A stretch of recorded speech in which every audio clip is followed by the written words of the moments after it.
Thumela uLazaro entilona ehlo amayabona ngondo yami yaona izandla zami ziyawona kanti umzimba ucela izono dala ngikutshela ukuthi asilungise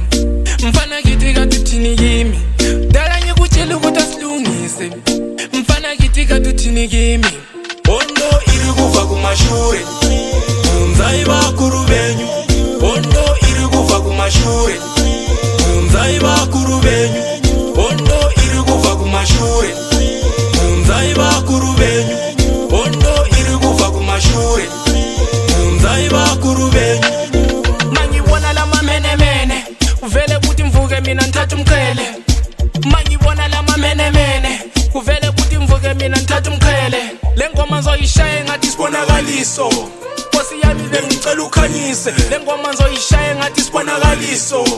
Nkosi yami bengicela ukhanyise ondo iri kuva kumashure unzai bakuru benyu ondo iri kuva kumashure unzai bakuru benyu ondo iri kuva kumashure unzai bakuru benyu ondo iri kuva kumashure unzai bakuru benyu ezinye izinto ezisihluphayo abadala ibabakwaziyo la ezaqala khona njengabantwana sizame nokulungisa ngokuthula futhi lokuzwanana saka bazwakatangira bakuru ndibo banoziba sebana tofana kuzikatsira ondo iri kuva kumashure unzai bakuru benyu ondo iri kuva kumashure unzai bakuru benyu